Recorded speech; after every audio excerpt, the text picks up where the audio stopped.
Dans cette nouvelle vidéo, nous quittons pour un moment l'espace infini des étoiles pour un retour sur Terre des plus enthousiasmants. J'aimerais vous présenter le deuxième projet que j'ai à mettre en œuvre et qui, depuis de nombreuses années, m'inspire et m'enveloppe d'une aura des plus optimistes pour la suite de cette formidable aventure. Je veux parler ici de la création de la toute première communauté du Nouveau Monde. Je vous invite à découvrir, au fil de cette présentation, la vision ambitieuse qui anime cette communauté naissante, véritable berceau de la prochaine humanité et qui, je l'espère, saura éveiller en vous espoir et désir de co-créer sur Terre, ici et maintenant, les bases de ce fameux Nouveau Monde. Je suis Al-Azira, visionnaire et messager des Elohim. Bienvenue pour cette nouvelle vidéo.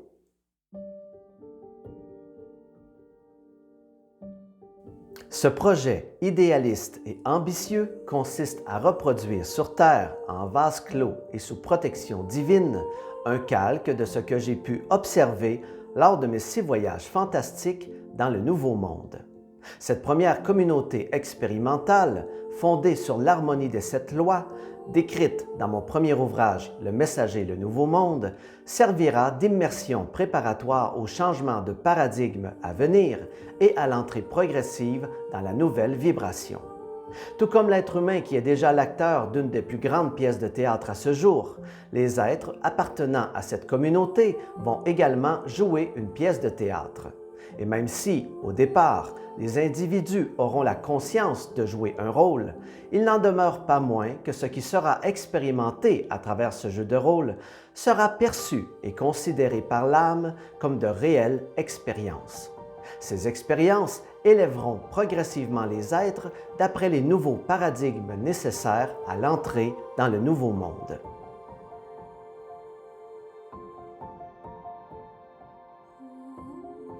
Au sein de la communauté, chaque expérienceur, par une assistance rapprochée et soutenue de la part de nos créateurs les Elohim, pourra observer une élévation progressive de son taux vibratoire.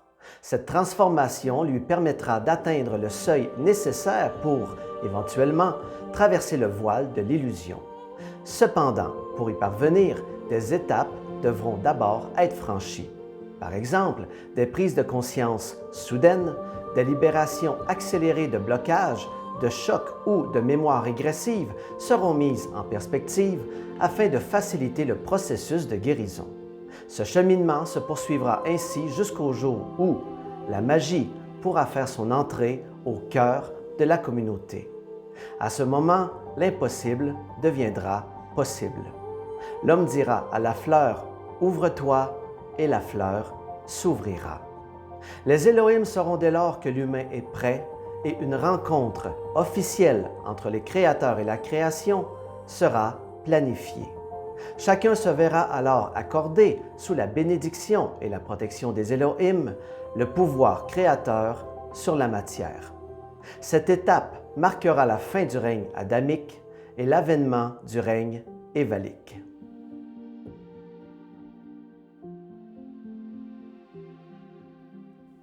Afin de démarrer le processus, les Elohim nous invitent à nous rassembler selon les lignées phylogénétiques des différentes familles d'âmes en lien avec le peuple originel auquel elle appartient.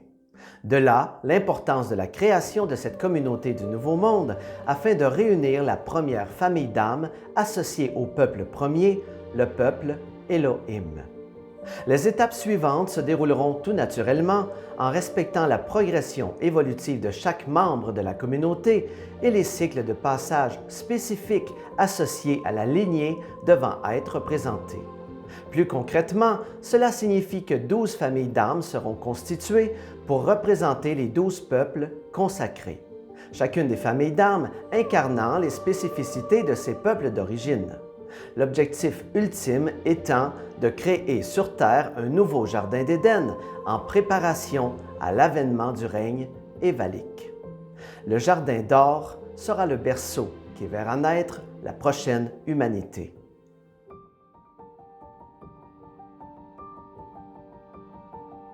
Au cœur du Jardin d'Or, les Elohim veilleront à instaurer une structure éducative élaborée, adaptés aux besoins et au potentiel unique de chaque individu. Les enseignements seront organisés en divers domaines, allant des savoirs académiques aux compétences pratiques et spirituelles. Les évaliennes et évaliens bénéficieront ainsi d'une éducation holistique, favorisant l'épanouissement de leur esprit. L'éveil de leurs facultés créatives et l'affinement de leur perception extrasensorielle en seront d'autant plus augmentés. L'objectif de ce parcours évolutif étant de former des gardiens éclairés et responsables de la planète Eva, au service du règne évalique. Dans le Jardin d'Or, la vie des évaliennes et évaliens sera une expérience épanouissante, empreinte de beauté, d'harmonie et d'un apprentissage continu. Les espaces seront conçus pour favoriser la créativité, l'éveil spirituel et l'expression authentique de chacun.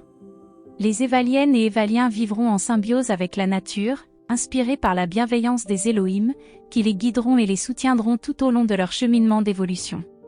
Ce lieu incarnera un véritable paradis, où régneront la paix, l'amour, la joie et la beauté. Les évaliennes et évaliens apprendront à communiquer avec les animaux et les plantes, à exprimer de manière respectueuse leurs besoins à la nature, afin que celle-ci y réponde positivement. Les groupes formés en fonction des caractéristiques génétiques propres à leur descendance, seront aiguillés et recevront un enseignement précis en accord avec les besoins de l'apprentissage. Certains seront initiés à l'art de la guérison et de la médecine naturelle, tandis que d'autres se concentreront sur les sciences extraordinaires de la pensée créatrice. La vie dans le Jardin d'Or sera également rythmée par des célébrations saisonnières, des fêtes et des rituels renforçant le sentiment d'appartenance à la communauté. Ces cérémonies, transmises et guidées par la lumière des Elohim, permettront aux évaliennes et évaliens de reconnaître leur interconnexion avec la nature, et de se relier aux forces mystérieuses qui gouvernent l'univers.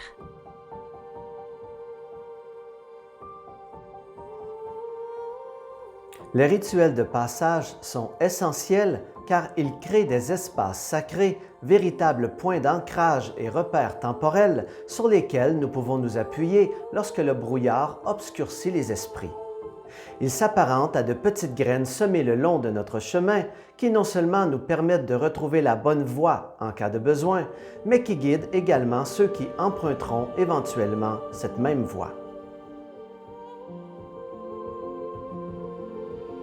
Sur Eva, la vie sera simple et inconditionnelle. Chacun sera libre d'être libre à sa guise, partout et en tout, car l'amour sera le seul et unique commandement.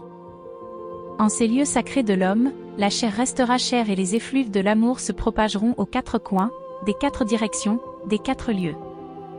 La nature pourvoira généreusement aux besoins de chacun.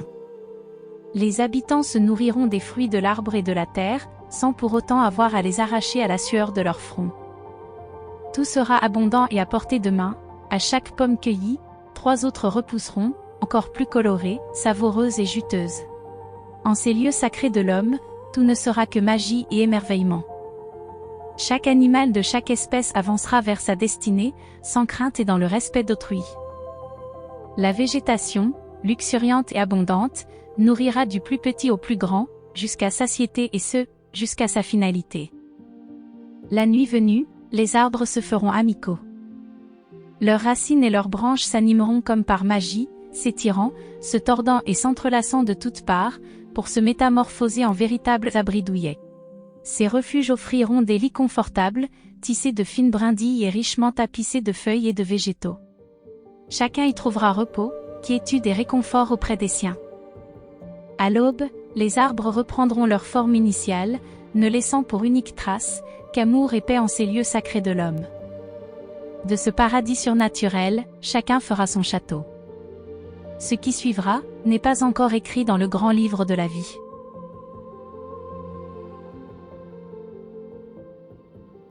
Lorsque les Elohim ont façonné l'humain, ils l'ont fait sachant qu'un jour le lien serait rétabli, ce qui lui permettra un retour sur ses origines, la compréhension du sens de son existence et la possibilité d'accéder au savoir accumulé par les Elohim depuis les tout débuts de la conscience expérimentale.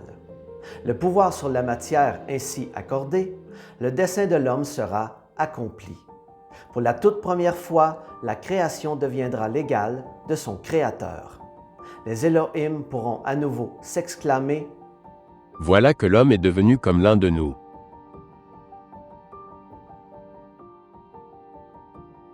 C'est ce qui met fin à cette vidéo. Certes, l'idée d'une telle communauté peut sembler utopique, voire chimérique. Il est indéniable que si nous nous limitons à ce que nos yeux et nos oreilles peuvent percevoir de la réalité actuelle de ce monde, une communauté où régnerait paix, amour, joie et beauté apparaît tout simplement impossible. Cependant, si nous développons la faculté de sortir de l'expérience pour observer, comprendre ce qui se passe afin de ne plus en souffrir, une communauté comme la communauté du Nouveau Monde devient possible. Tout comme il devient possible de voir au-delà du voile et par conséquent de se retrouver toujours à la bonne place au bon moment. Il ne s'agit donc pas ici de changer ce monde, mais bien d'en créer un nouveau en parallèle. Si la vision de cette communauté du Nouveau Monde vous inspire, vous savez ce qu'il vous reste à faire. Je suis Al-Azira, visionnaire et messager des Elohim. À très bientôt pour une prochaine vidéo.